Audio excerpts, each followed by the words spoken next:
Cases लगातार कम हो रहे हैं और ये सब दिल्ली के अपने 2 करोड़ लोगों की मेहनत का नतीजा है कि हम लोगों ने 1 महीने के अंदर दिल्ली में इस दूसरी वेव को, इसके ऊपर भी काबू पा लिया है दिल्ली के लोगों ने मिलके। पिछले 24 घंटे में लगभग 1.5% संक्रमण दर आया है और लगभग 1100 के करीब केस आए हैं और धीरे धीरे रोज केस कम हो रहे हैं, संक्रमण दर भी कम हो रही है। अस्पतालों के अंदर अब बेड मिलने में किसी तरह की कोई दिक्कत नहीं है। आईसीयू बेड भी काफ़ी खाली हो गए हैं, ऑक्सीजन बेड्स भी काफ़ी खाली हो गए हैं। जितने हम लोगों ने ये केंद्र खोले थे, कोविड सेंटर खोले थे, उसमें भी अब बेड काफ़ी अवेलेबल हैं। तो ये समय है अब धीरे धीरे अनलॉकिंग करने का। कहीं ऐसा ना हो कि लोग कोरोना से तो बच जाएं लेकिन भूखमरी से लोग मर जाएं। तो अपने को बैलेंस बना के चलना है कि एक तरफ कोरोना को भी कंट्रोल करना है और एक तरफ आर्थिक गतिविधियों को, इकोनॉमिक एक्टिविटीज़ को भी साथ साथ कोशिश करनी है, जहाँ जहाँ जितना बन सके उतना अलाउ किया जाए। तो सोमवार को सुबह 5 बजे तक ये वाला लॉकडाउन है। आज एलजी साहब की अध्यक्षता में डीडीएमए की मीटिंग हुई, दिल्ली डिज़ास्टर मैनेजमेंट अथॉरिटी की, और उसमें कुछ निर्णय लिए गए हैं लॉकडाउन खोलने के लिए।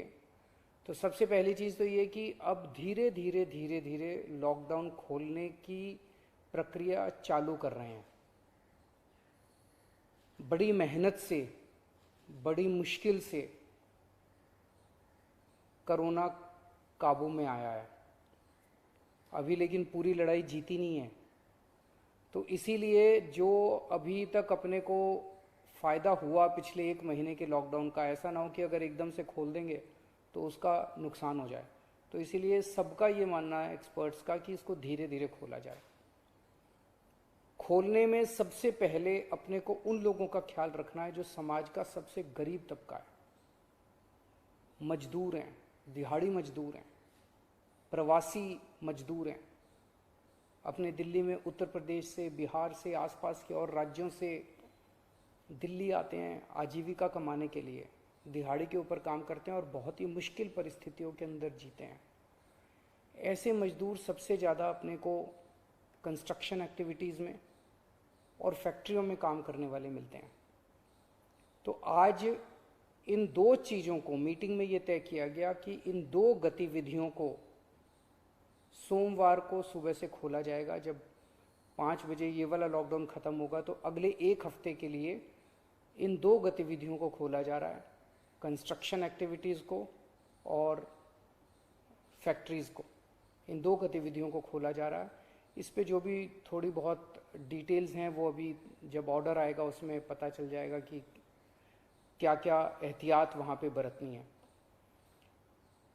अब हफ्ता दर हफ्ता हम जनता के सुझावों के आधार के ऊपर और एक्सपर्ट्स की ओपिनियन के आधार पर इसी तरह से धीरे धीरे लॉकडाउन खोलने की प्रक्रिया जारी रखेंगे, बशर्ते कोरोना फिर से बढ़ने ना लगे। अगर बीच में ऐसे लगता है कि कोरोना बढ़ने लग गया तो फिर हमें एक्टिविटीज़ खोलने की प्रक्रिया को भी रोकना पड़ेगा। तो मेरी आप सब लोगों से गुजारिश है कि कोरोना से संबंधित जो भी एहतियात है उसको ज़रूर बरतें, दोनों चीज़ों के लिए। एक तो अपनी सुरक्षा के लिए, अपने परिवार की सुरक्षा के लिए, अपनी सेहत के लिए, अपनी ज़िंदगी के लिए, और दूसरा ये कि सारे मिलके अगर कोविड की एहतियात बरतेंगे तभी दिल्ली के अंदर 2 और इकोनॉमिक एक्टिविटीज़ लॉकडाउन खुलना चालू होगा। अगर कोरोना फिर से बढ़ने लग गया, हमारे पास कोई चारा नहीं बचेगा फिर से लॉकडाउन लगाने के लिए। हम नहीं चाहते लॉकडाउन लगाना, हम लॉकडाउन के पक्ष में बिल्कुल नहीं है और आप भी नहीं चाहते। लॉकडाउन कोई अच्छी चीज़ नहीं है, मजबूरी में लगाना पड़ता है। और एक चीज़ कि जब तक ज़रूरत नहीं पड़े घर से बाहर ना निकलें। ज़रूरत बहुत ज़रूरी हो तभी घर से बाहर निकले, ज़रूरत ना पड़े तो घर से बाहर ना निकलें। ये समय बहुत ही नाजुक समय है, हम सबको बड़ी जिम्मेदारी के साथ आचरण करना है ताकि हम सब मिलके अपनी दिल्ली को बचा सकें, अपने देश को बचा सकें।